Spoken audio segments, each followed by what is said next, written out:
Okay, so ano bang top 5? Yan. Puro house, food, ABA, IRC, food, ISM. Okay. Let's start with food.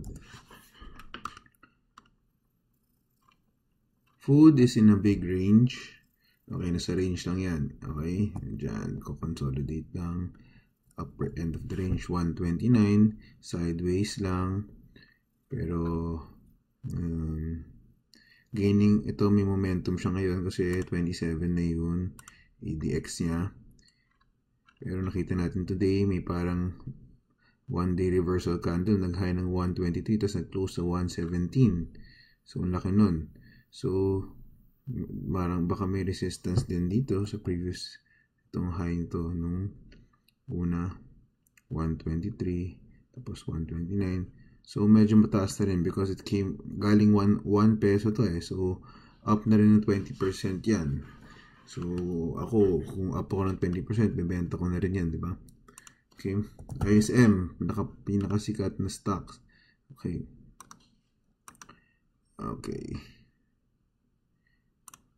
chart-wise, maganda. Nagpapahinga. And then, nasa support siya dito sa MAs natin. 10, 20, and 50-day MA. Yung support niya at 605. So, mga 6 na lang yan. Give or take 6. It's currently in this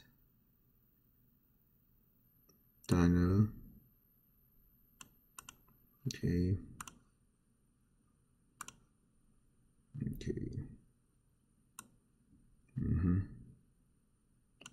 So this can go either up or down, no?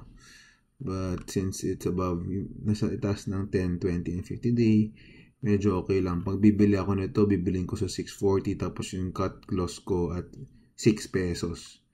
Walang argument nun. Basta pag nabasag yung 6, bebenta ko sa 6. So chart-wise, it's okay. Walang momentum. Nag-correct lang. Full correction. Okay. If you want to buy, bahala ka. Basta may cut ka, okay lang naman. Cut is at 6 pesos. IRC, boom. Okay. Wala. Nasa support. Pababa. Okay. Pababa na yata to. Okay. Below ng mga MAs ko. So, resistance yan. Baka mag-breakdown to. IRC. Ingat lang. Pero nasa support. Pero mukhang babagsak na. Hindi ko siya gusto. Support at 219. So, dyan na. Hanging on the support. Pero yung MAs natin nasa itaas. So, delikado to. For me, mukhang pa-breakdown yung chart. Pero pwede rin maging support. Support at 219. Pag nag-break dyan, baka malalim siya.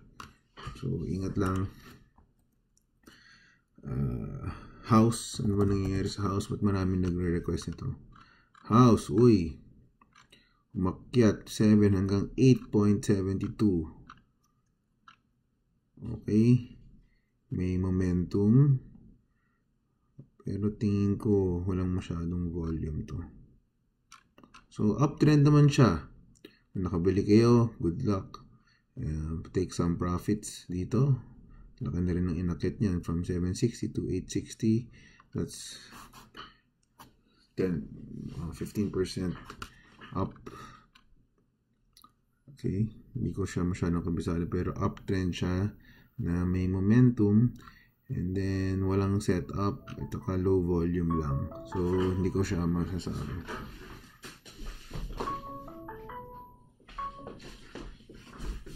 Okay, so ano pa bang stocks? Sorry, may tumawag.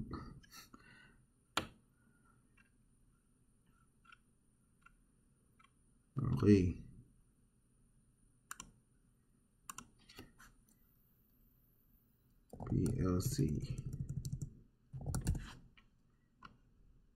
PLC, boom, momentum, Ngayon, kanina nagpahinga, tapos kanina bakyat. Pero may makikita tayong resistance sa 96 or 1 whole number. So, near resistance na rin to. So, take profit. Kung nakabili ka sa 80, yan, take profit ka na somewhere dyan. Pag nakabili ka 65 hanggang, ang laki na to, 65 hanggang 96. That's sobra-sobra na yung gain natin doon. So, siguro magkakaroon ng profit taking in resistance dito sa may 96 area at saka 1 before this goes higher. Pero ang lakas niya. Okay. Okay. So, that's it guys. Thank you.